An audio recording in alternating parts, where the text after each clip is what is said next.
20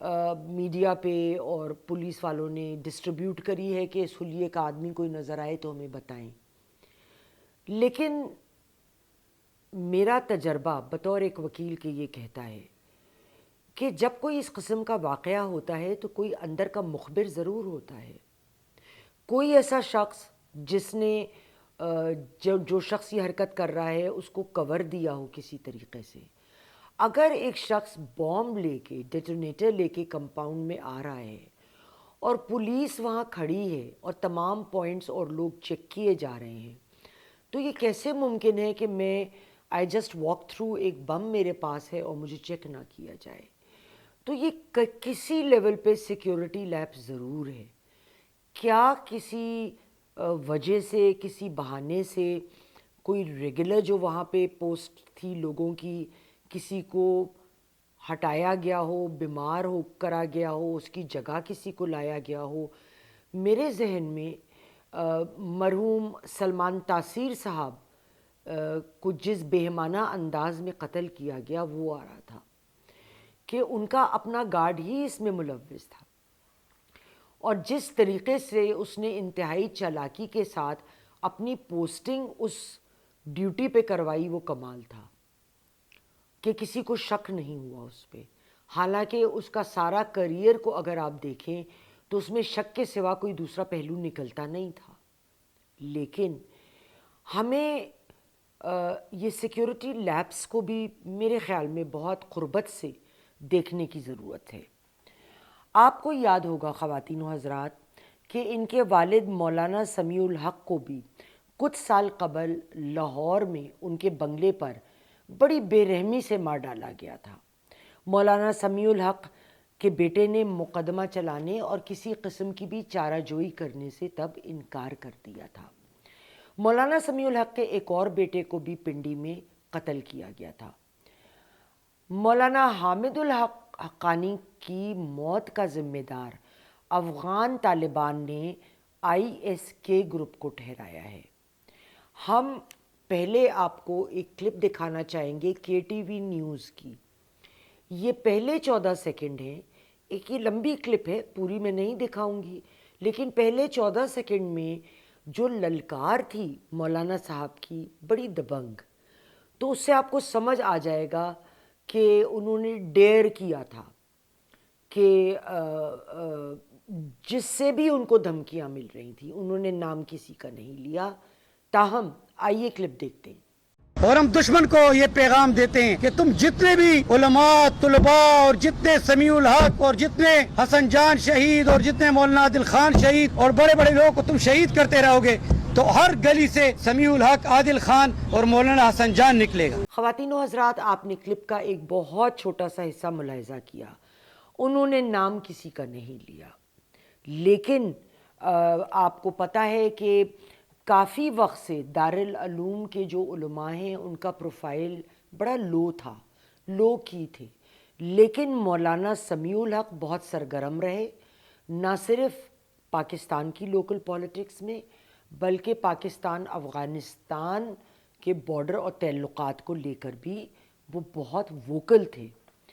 لیکن کوئی بھی ادارہ ابھی سامنے نہیں آیا, کسی نے بھی اون نہیں کیا کہ مولانا حقانی کی موت ان کی وجہ سے ہوئی ہے.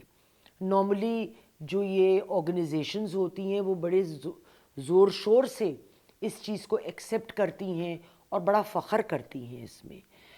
لیکن ISK ایک سمجھیے کہ ملیٹنٹ پلیئر کی طرح بہت تیزی سے ابھر کے آیا ہے پاکستان اور افغانستان کے کراس بارڈر علاقے کو لے کر.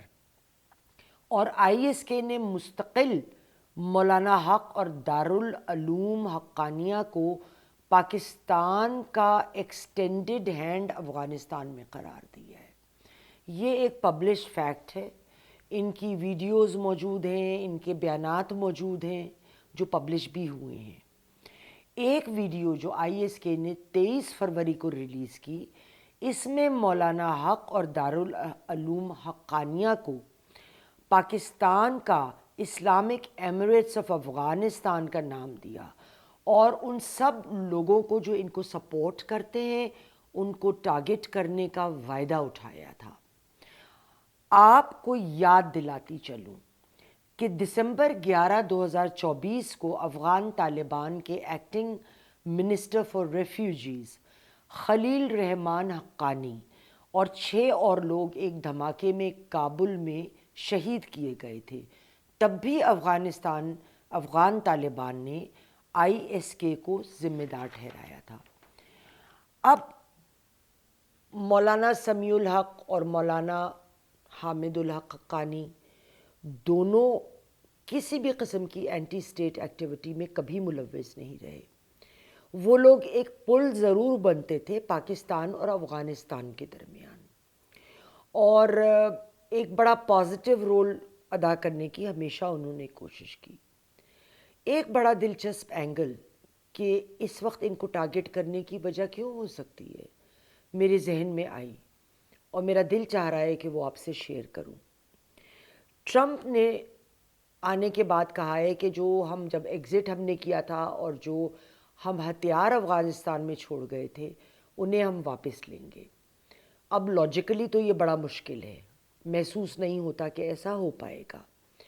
دوسری چیز یہ بھی کچھ سرکلز میں، کچھ آرٹیکلز میں، باہر کے اخبارات میں نے ایک رائے پڑھی کہ شاید ٹرمپ ٹروپس کو دوبارہ افغانستان بھیجیں۔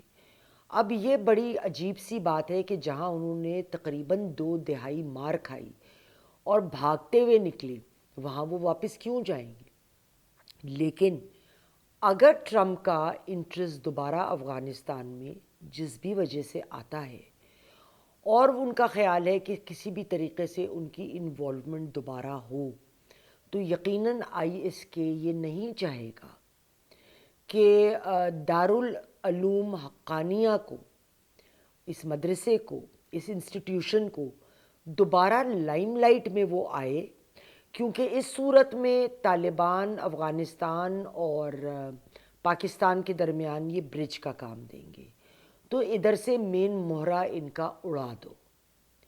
یہ ایک بات میرے ذہن میں بالکل آتی ہے، ہو سکتا ہے میں غلط ہوں۔ خواتین و حضرات، پروگرام آپ کو پسند آیا ہو، لائک کریں، شیئر کریں، کمنٹ باکس میں کمنٹ دینا نہ بھولیں۔ اگلے پروگرام تک خدا حافظ۔